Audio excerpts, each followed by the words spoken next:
came up here over 40 years ago. Back then, when I crossed Alaska's border, it was like coming home for the first time. This is a very special place. Here, you can still live life on your own terms, build the kind of future you want. That's what this program is all about. It's a celebration, really. The celebration of the lives led by some of the people who make this state a place I'm proud to call my home. J. Hammond's Alaska, a special home video presentation.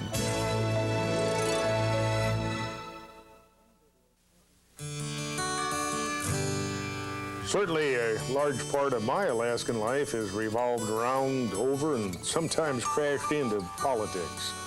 Most who enter that dubious field actually believe they can make a difference. However, few do. One who did was my old friend and legislative colleague, Clem Tillion. Well, I'd like to see you carrying something. I wouldn't want the feet to get soft. Hey! How you doing?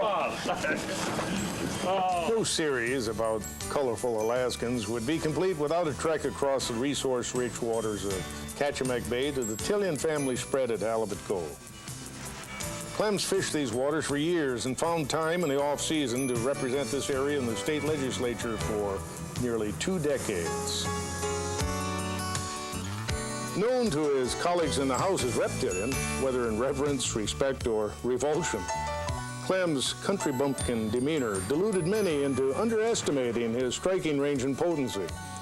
And those who sparred with this feisty redhead soon found they'd clobbered Clem's fist with their nose. Be careful now. And all the blood spilled was their own.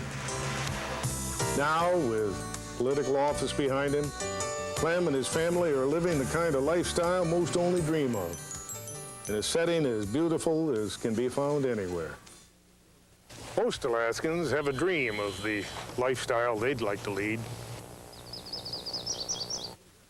Well, here in Halibut Cove, a few miles by boat from Homer on the Kenai Peninsula, Clem Tillion and his wife Diana have lived their Alaskan dream for almost 40 years. Oh my God, I don't want to buy anything.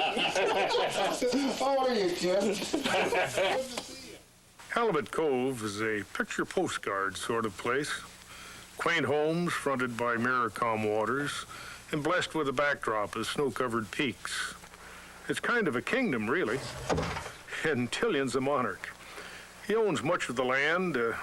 He sells a parcel, of course, now and then, but only on the other side of the cove, and then only to buyers he deems acceptable. The only inhabitants to occupy space on Clem's side of the water is all family, and he plans to keep it that way. We just systematically sat down and started arranging to dispose of property over on the mainland and down the other end of the island to people we knew and liked. And so you don't have to hire any sort of a watchman for your place. The people take care of each other's.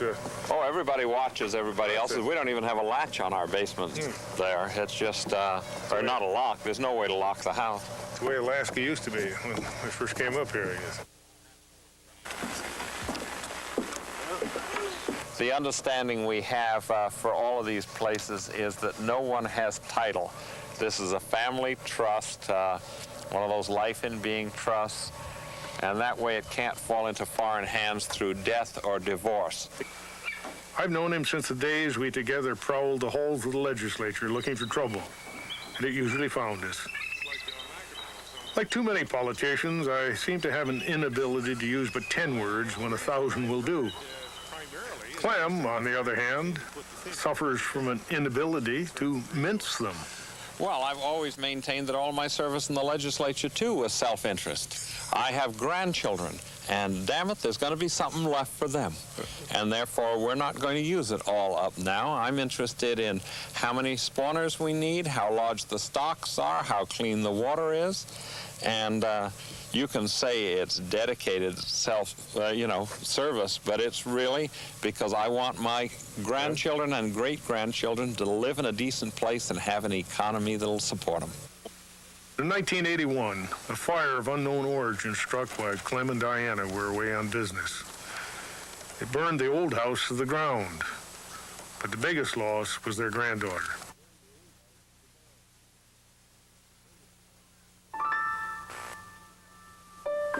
has never stopped to dwell on the punches the fates occasionally throw, preferring always to offer ill fortune a moving target.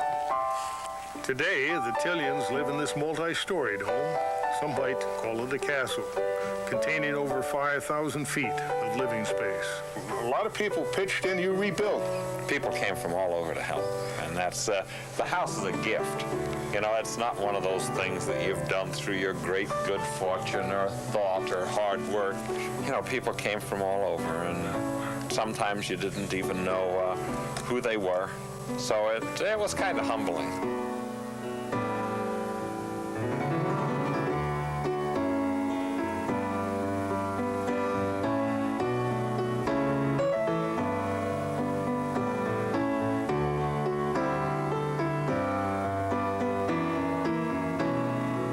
The house was designed within a few days of the tragedy by Diana. It would be an understatement to say that she has an eye for that sort of thing.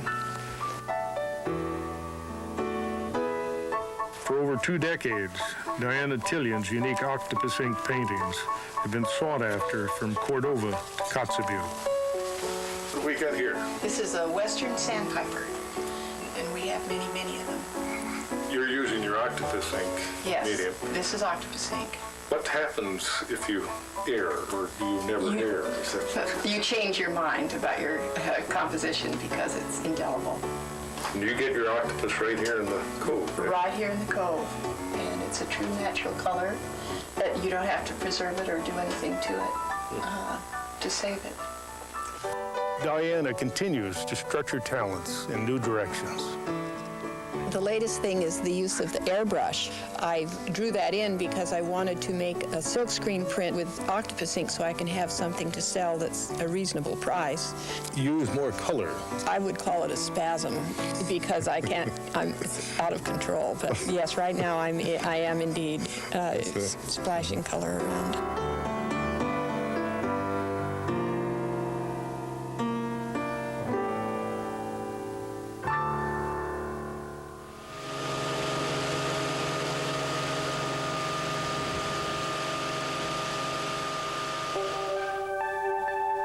My wife sums it up best when she said Alaska, to her, is best compared to childbirth. It's 90% misery, but the other 10% pays it all off.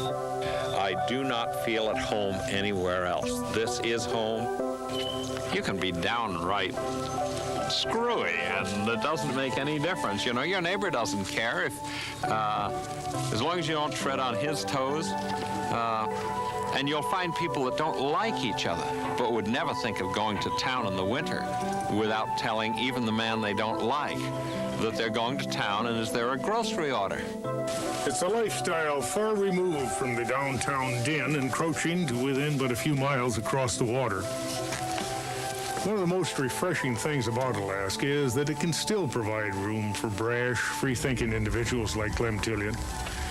Clem, his wife Diana, and their children have been able to mold Halibut Cove into their own personal dream. And thanks to them, Halibut Cove should continue to provide a sampling of its grandeur, mystique, and charm to visitors for years to come.